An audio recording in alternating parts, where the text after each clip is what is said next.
The morning mist clings to the rolling hills of Gaul, 52 BC. Through the ethereal gray veil, a sound emerges that would haunt the nightmares of civilizations for centuries to come. The rhythmic thunder of 10,000 hobnailed boots striking earth in perfect unison. The ground trembles, birds fall silent. Even the wind seems to hold its breath. You stand on a distant hilltop watching as the crimson tide of Roman legionaries crests the valley like blood flowing across marble. Their bronze helmets catch the pale sunlight, creating a sea of glinting metal that stretches beyond the horizon.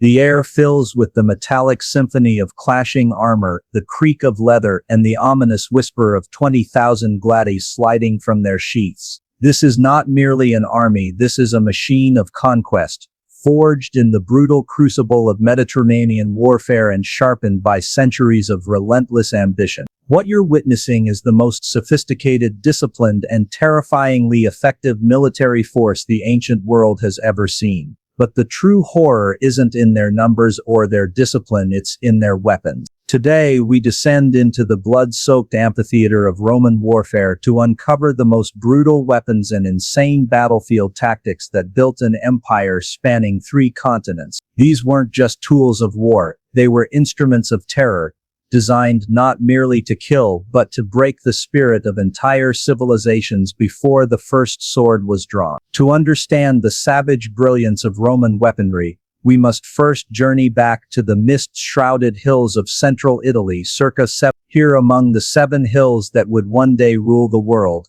a small collection of mud brick villages struggled for survival in a landscape dominated by more powerful neighbors. The early Romans were not born warriors, they were farmers, shepherds and traders who learned the art of war through necessity. Surrounded by the martial Samnites to the south, the sophisticated Etruscans to the north, and countless Celtic tribes pressing from the Alps, survival meant adaptation, and adapt they did, with a cold, calculating pragmatism that would become their trademark. Unlike the Greeks, who viewed warfare as an extension of heroic individual combat, or the Celts, who charged into battle with wild abandon, the Romans approached war like architects building a temple methodically, systematically, and with an eye toward permanent conquest. They studied their enemies' weapons, tactics, and strategies, then improved upon them with ruthless efficiency. The Roman military machine didn't emerge overnight. It evolved through centuries of constant warfare, each conflict teaching harsh lessons written in blood and bronze. From the Pyrrhic Wars to the Punic conflicts, from the conquest of Greece to the subjugation of Gaul, Roman weapons and tactics underwent continuous refinement, like a blade being folded and refolded until it achieved perfect sharpness. By the 1st century BC, this evolutionary process had created something unprecedented in human history, a professional military system capable of projecting power across vast distances, maintaining control over diverse populations and adapting to any enemy or terrain. The secret wasn't just in their weapons, though those were formidable. The secret was in how they used them. Picture yourself face to face with a Roman legionary in the heat of battle. His bronze helmet, adorned with horsehair plumes, casts dark shadows across eyes hardened by years of campaign life. Sweat mingles with dust on his weathered face as he raises his rectangular scutum, a shield as tall as a man and strong enough to stop a Celtic spear thrust. But it's what hangs at his right hip that should terrify you most. The gladius hispaniensis, Rome's iconic short sword, measures barely 2 feet in length, yet it conquered more territory than any weapon in human history. To modern eyes it might seem almost comically small, especially compared to the massive longswords favored by Germanic tribes or the elegant spears of Greek hoplites. But this perceived weakness was actually its greatest strength. Forged from the finest Spanish steel using techniques that remained secret for generations, the gladius was designed for one purpose: killing efficiently in close-quarters combat. Its double-edged blade tapered to a needle-sharp point, capable of piercing mail armor, while its edges were honed to razor sharpness for devastating slashing attacks. The weapon's short length, initially seen as a disadvantage, proved perfect for the tight formations that defined Roman tactics. Imagine the chaos of ancient battle, thousands of men pressed together in a space barely larger than a football field, the air thick with dust, blood and the screams of wounded men. In such conditions, a long sword becomes a liability.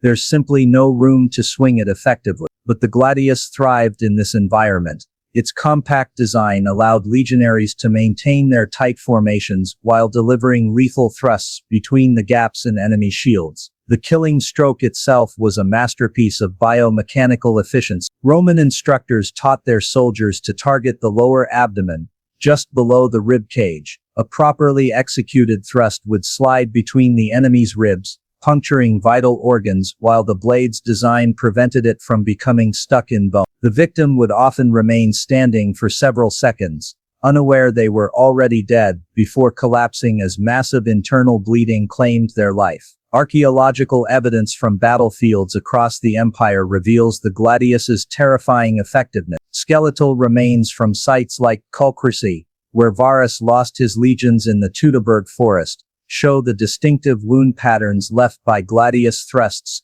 clean, narrow punctures that speak to the weapon's surgical precision.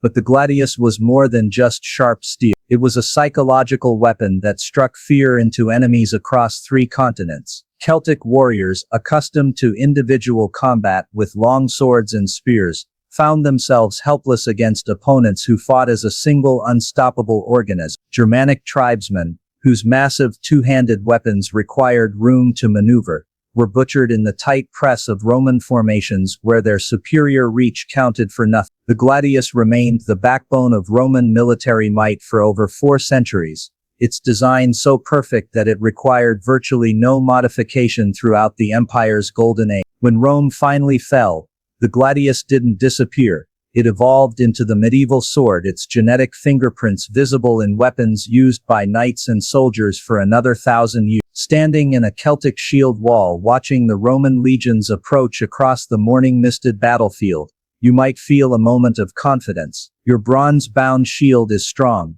your spear is long, and your warriors are brave. Then the Romans stop, just beyond spear thrust range, and raise their arms in perfect unison.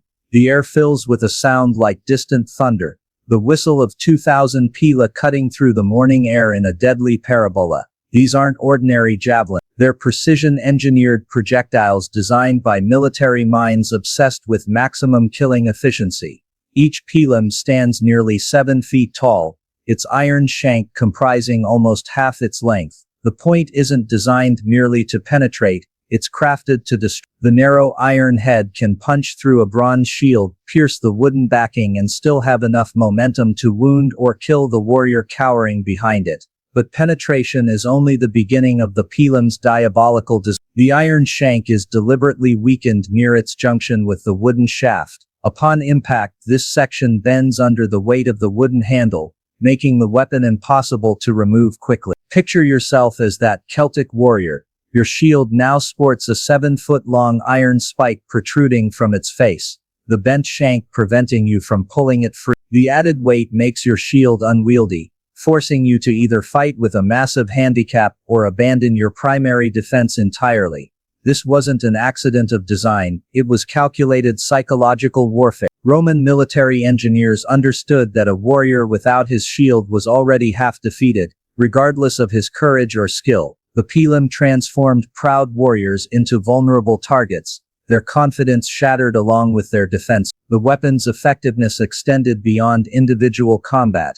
When thousands of pila struck a shield wall simultaneously, the result was devastating. Archaeological excavations at Alesia, where Julius Caesar besieged Vercingetorix in 52 BC, have uncovered bent pilum heads by the hundreds, mute testimony to the weapon's systematic destruction of Gallic defenses. But the pilum's true genius lay in its tactical integration. Roman legionaries carried 2 pila each, a lighter version for long-range harassment, and a heavier variant for close-quarters destruction. The throwing sequence was choreographed with ballet-like precision. The first volley would arc high over enemy formations, forcing warriors to raise their shields and break formation. The second volley, thrown at closer range, would punch through weakened defenses and create gaps in enemy lines. Primary sources describe the sound of a pilum volley as like hail striking a bronze roof, thousands of iron points finding their targets simultaneously. The psychological impact was often more devastating than the physical damage. Hardened warriors who had never retreated from sword or spear would break and flee when faced with the systematic destruction of their defenses. The weapon's design incorporated lessons learned from centuries of Mediterranean warfare. Roman engineers studied captured Gallic javelins,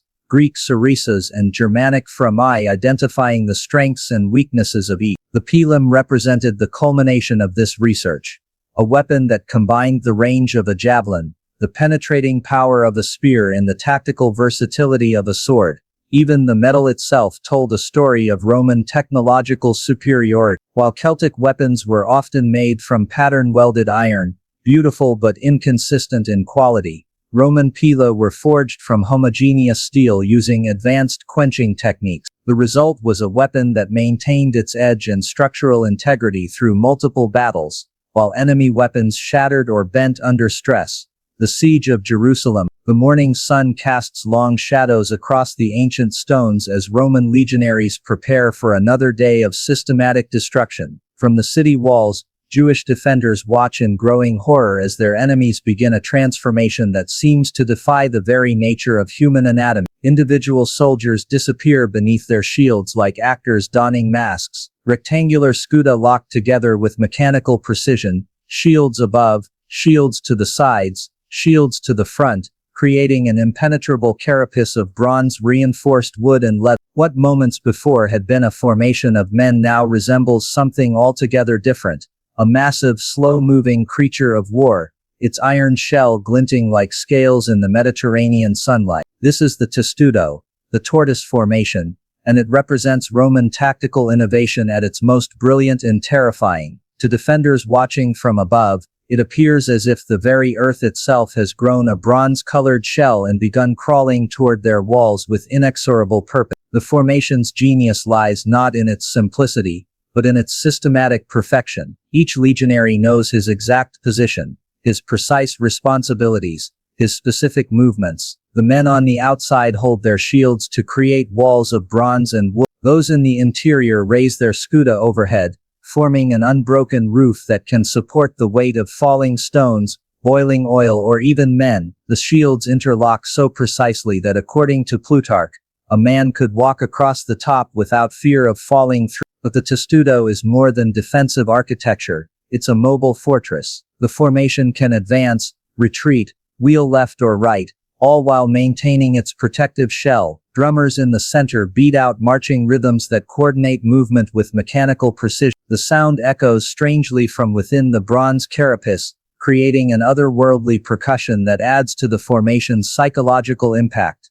Archaeological evidence from siege sites across the empire reveals the testudo's devastating effectiveness. At Masada, Roman siege works still bear the marks where testudo formations delivered their human cargo to the base of Jewish fortification. The formation could approach walls that had resisted conventional assault for months, delivering engineers and sappers who would methodically dismantle defensive works stone by stone. The formation's development reflects Rome's systematic approach to siege warfare. While Celtic and Germanic warriors relied on individual heroics to overcome fortifications, Romans treated sieges like mathematical problems to be solved through engineering and discipline. The testudo wasn't born from inspiration, it evolved through decades of trial and error, each iteration refined by the harsh teacher of battlefield experience. Consider the psychological warfare inherent in the formation. Defenders facing a conventional assault could target individual enemies, could hope to break their ranks through concentrated missile fire, but the testudo presented no individuals to target,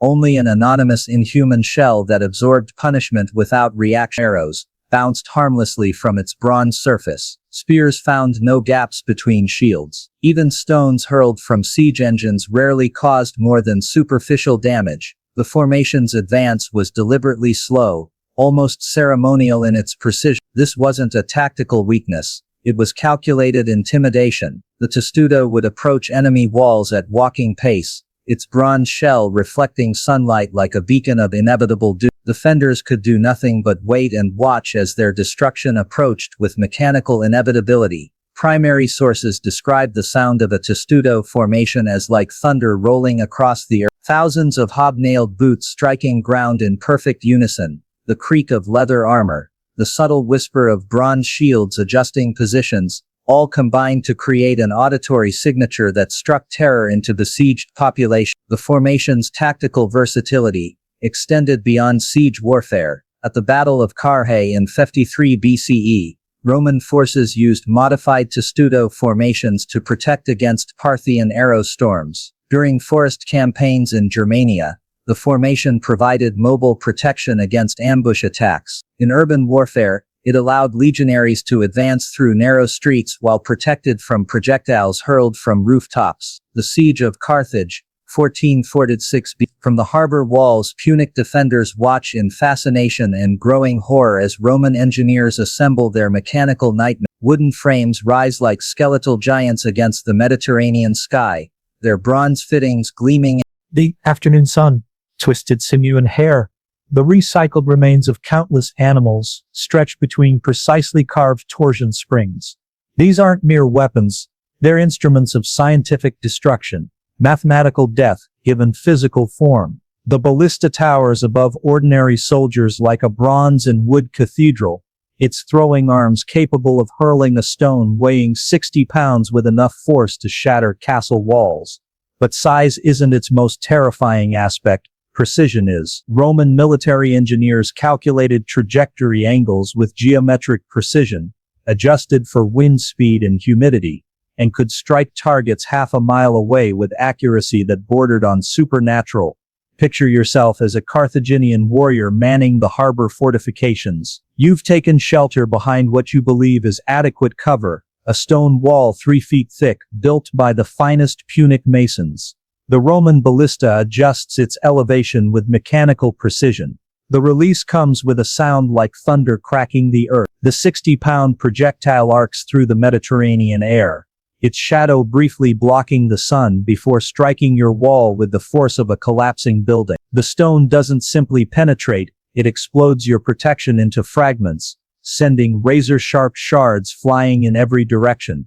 The wall that had protected generations of Carthaginian soldiers becomes a weapon turned against them, each fragment transformed into a deadly projectile. You die not from the ballista stone itself but from the debris of your own fortifications. This was Roman engineering at its most ruthless. The systematic application of mathematical principles to the problem of killing human beings efficiently. The ballista's torsion springs represented centuries of accumulated knowledge about leverage, trajectory, and material science. The sinew and hair weren't chosen randomly. They provided the perfect combination of elasticity and strength, storing enormous amounts of potential energy that could be released in an instant. But the ballista's smaller cousin, the Scorpio, might have been even more terrifying in its own way. Where the ballista was designed for siege warfare, the Scorpio specialized in killing individual human beings with surgical precision. Its iron bolts, nearly 3 feet long and fletched with bronze wings, could punch through a man's body and still have enough power to kill the soldier standing behind him. The Scorpio's accuracy was legendary throughout the ancient world. Roman artillerists could nail a moving target at 300 yards, pin enemy officers to wooden palisades, or thread their bolts through gaps in armor that seemed impossibly small. The weapon's range gave Roman forces a tactical advantage that ancient enemies simply couldn't counter. They could kill with precision from distances where retaliation was impossible. Archaeological evidence from battlefields across the empire tells the story of these weapons' effectiveness. At the siege of Dura Europos in modern-day Syria, excavations have uncovered dozens of ballista stones still embedded in the city's walls, their impact craters testament to the power of Roman siege artillery. The stones were precisely carved, their weight and balance calculated to achieve maximum damage upon impact. The psychological impact of these weapons extended far beyond their physical damage. Enemy armies had faced catapults and siege engines before, but nothing prepared them for the systematic precision of Roman artillery. Where Celtic or Germanic siege weapons relied on brute force and hope, Roman engines delivered death with mathematical certainty. Consider the terror experienced by defenders who watched Roman engineers assemble their death machines with calm, methodical precision. There was no wild Celtic charge, no Germanic battle frenzy, just cold, calculating efficiency as wooden frames rose and torsion springs were wound to optimal tension. The Romans would test their range with a few practice shots, adjust their aim with mechanical precision, then begin the systematic destruction of enemy fortifications. The weapons design incorporated lessons learned from Greek and Hellenistic predecessors, but Roman engineers improved upon every aspect. Where Greek ballistae were clumsy and inaccurate, Roman versions achieved precision that wouldn't be matched until the development of gunpowder artillery. Where earlier siege engines required teams of specialists to operate, Roman designs could be managed by ordinary legionaries with basic training. The Scorpio in particular represented a quantum leap in battlefield technology. Its bolt was designed not merely to penetrate, but to cause maximum damage to human tissue. The iron point could punch through mail armor as easily as cloth, while the bolt's weight and balance ensured that it maintained deadly velocity even at extreme range. Wounds caused by Scorpio bolts were almost invariably fatal. The massive iron projectiles caused catastrophic internal damage that ancient medicine had no hope of treating. Roman battlefield tactics. The machine of war.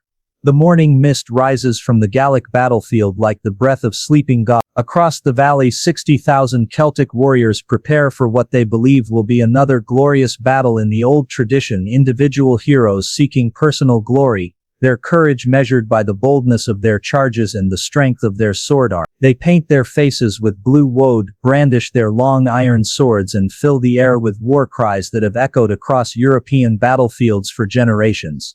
But something is different about this morning's enemy. The Roman legions deploy with mechanical precision that seems almost inhuman. No war cries echo from their ranks. No individual champions step forward to issue challenge. Instead, 20,000 men move as a single organism, their bronze armor creating geometric patterns that shift and reform with ballet-like grace.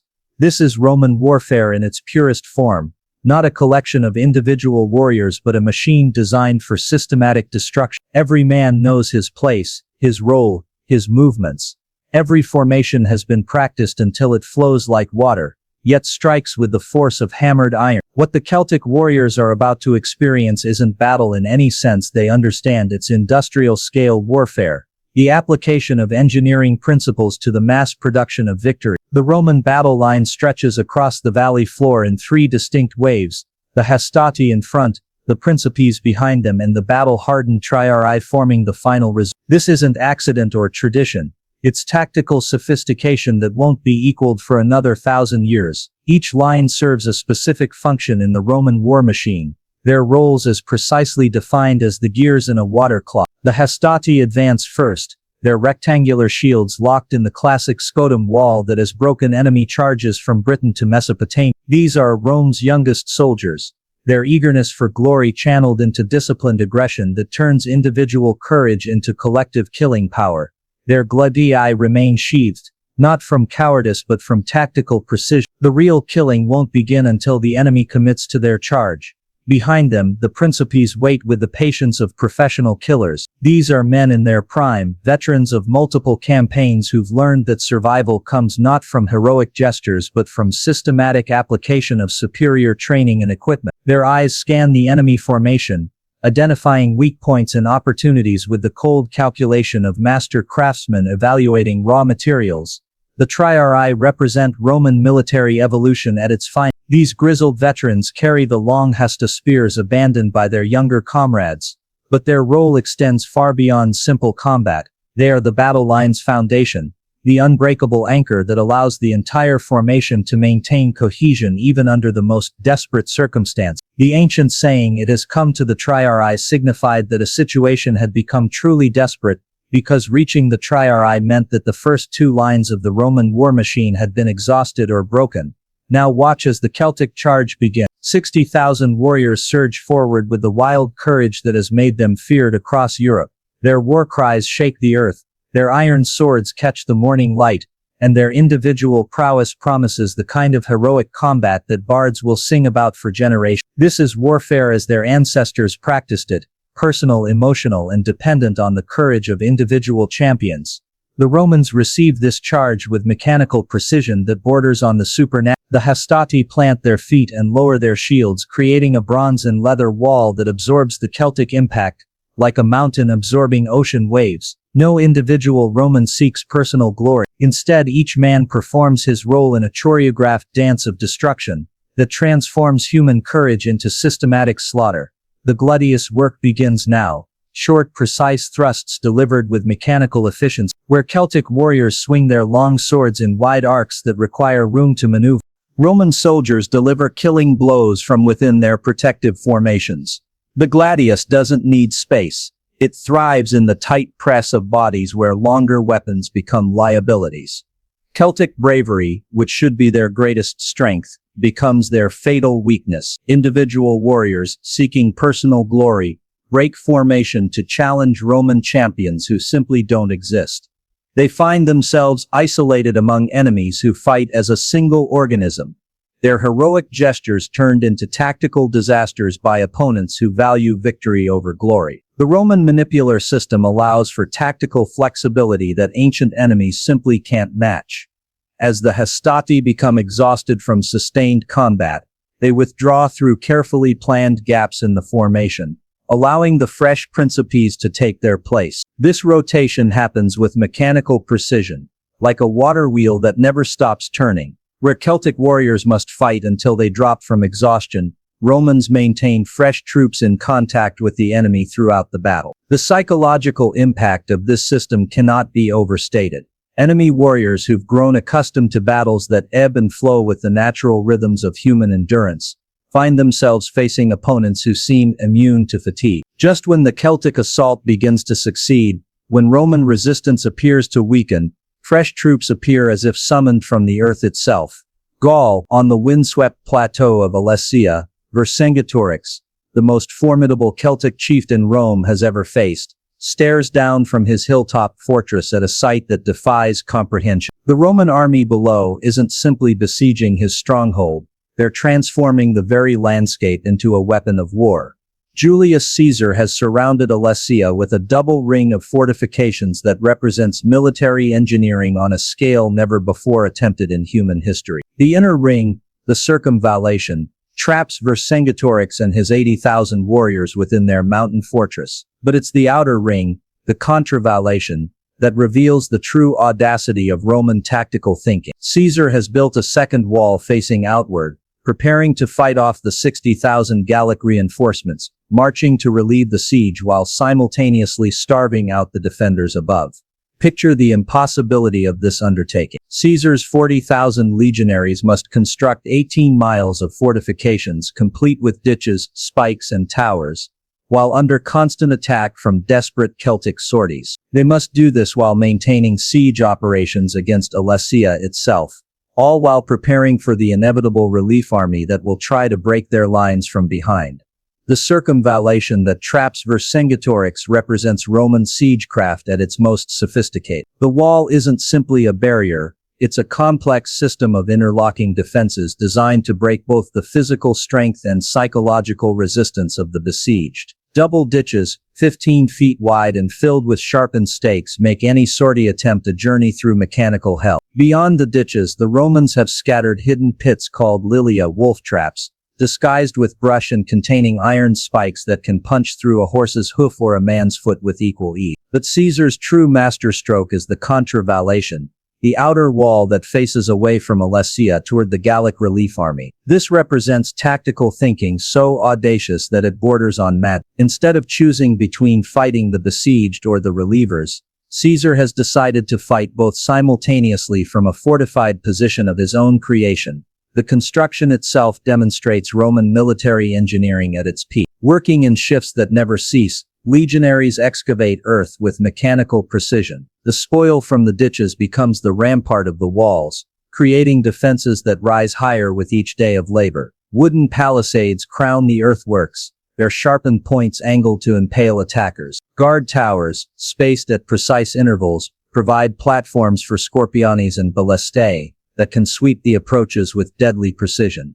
Meanwhile, within Alesia, Vercingetorix watches his position deteriorate with each passing day. His warriors, among the fiercest in Gaul, are reduced to eating their horses, then their leather equipment, finally their own dead. The psychological pressure of entrapment begins to crack the unity that has held his coalition together. Tribal leaders who had sworn eternal loyalty began to whisper of surrender, their courage eroded by the systematic precision of Roman siege warfare. The arrival of the Gallic relief army transforms the siege into something unprecedented in ancient warfare. A three-sided battle that will test every aspect of Roman military doctrine. From the walls of Alesia, Vercingetorix can see his cousins and allies spreading across the valley below like a vast ocean of bronze and iron. 60,000 warriors, drawn from every tribe in Gaul, have come to break the Roman siege and rescue their trapped heroes. Caesar now faces the ultimate test of Roman tactical flexibility. He must defend two walls simultaneously while maintaining sufficient reserves to exploit any opportunities that arise. His legions are outnumbered more than 3-1,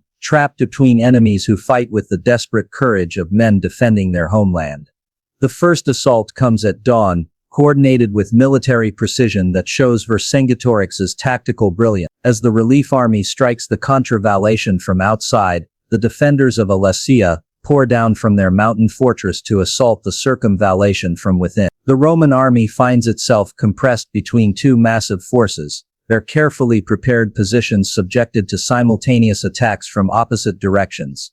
But Roman tactical doctrine proves equal to this unprecedented challenge. The manipular system's flexibility allows Caesar to shift troops between threatened sectors without breaking his defensive integrity. When the Gallic relief army concentrates against one section of the contravallation, Roman reserves flow like water to reinforce that position. When Vercingetorix launches desperate sorties against the inner wall, fresh troops appear as if summoned by magic. The siege engines play their deadly music throughout the battle. Ballistae mounted on the Roman towers sweep the approaches with 60-pound stones that shatter Celtic formations like potter's vessels dropped on marble floor. Scorpiones pin Gallic chieftains to their own shields, their iron bolts delivered with mechanical precision that seems to mock individual courage. The psychological impact of the double siege begins to tell on both Gallic forces. The relief army, watching their kinsmen starve within Alesia while being unable to break through Roman defenses, begins to lose the wild confidence that brought them so far from home. Inside the fortress, Vercingetorix's warriors see their rescuers repulsed again and again, their hope transforming into despair with each failed assault. Caesar's final masterstroke comes when he personally leads a cavalry charge that breaks the Gallic relief army at its moment of greatest success. Instead of remaining safely behind his fortifications, the Roman commander demonstrates the tactical boldness that has made him legendary. His sudden appearance in the enemy rear, leading troops that seem to materialize from nowhere, transforms Gallic victory into catastrophic defeat. The siege of Alesia ends not with dramatic single combat or heroic last stands, but with the systematic collapse of Gallic resistance under the weight of superior Roman organization. Vercingetorix, the last great Celtic hero, surrenders to save his people from complete annihilation. His gesture of throwing his weapons at Caesar's feet marks not just the end of a siege, but the death of an entire way of warfare.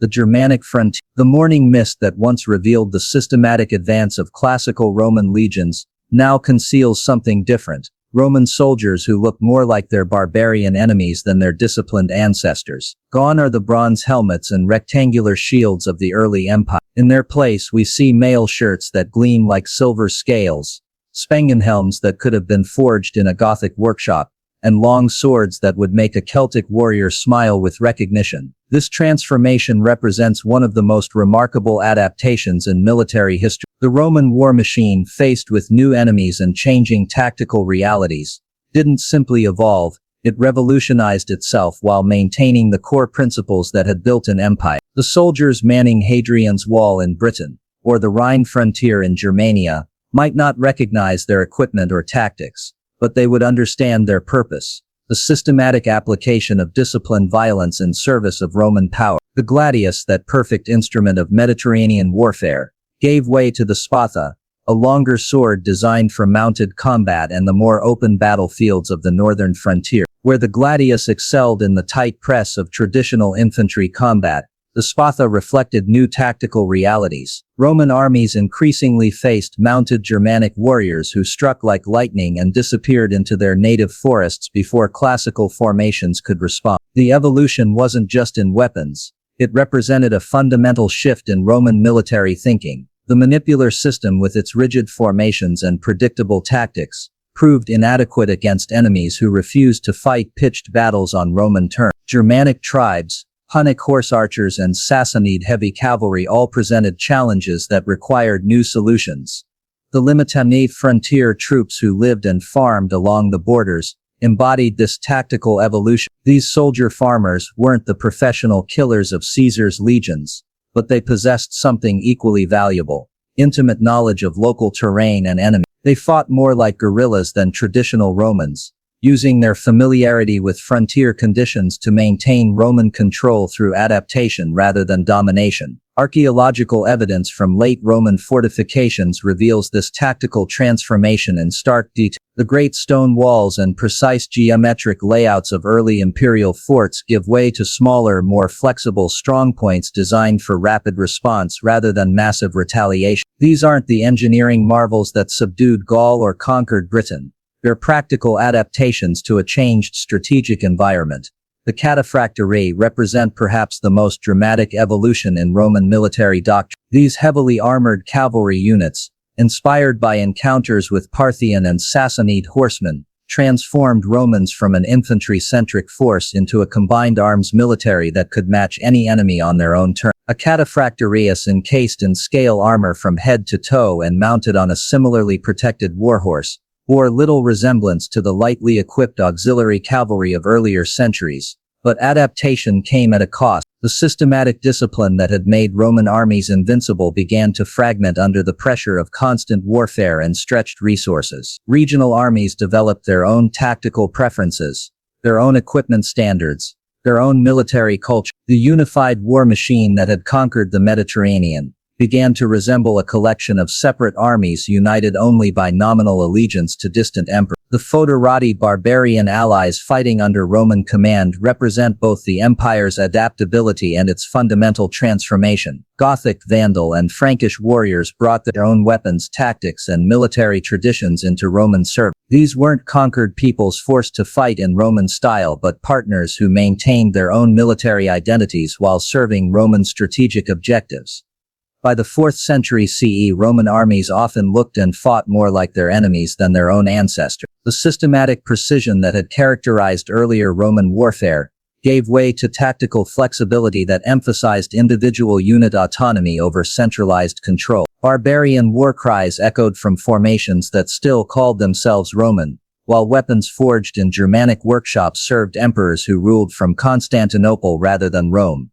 The Catalonian plain, as dawn breaks over what will become one of history's most pivotal battlefields, Roman eagles still gleam in the morning light, but the hands that bear them belong to Visigoths, Alans, and Franks as often as Rome. General Flavius Aetius surveys his polyglot army with the calculating eye of a master diplomat rather than a traditional Roman commander. His Roman forces represent the empire's ultimate adaptation, a coalition military that maintains Roman strategic objectives through barbarian tactical methods. This isn't decline, it's transformation.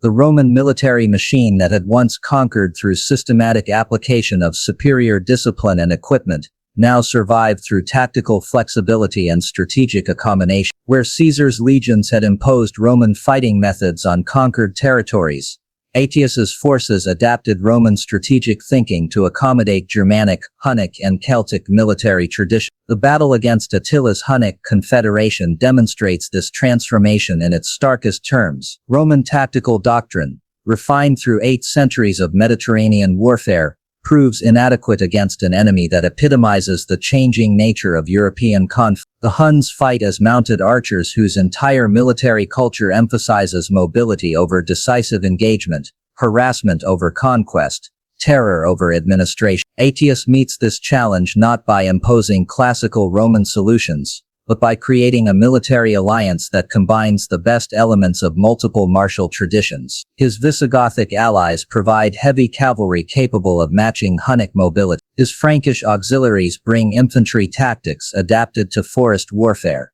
His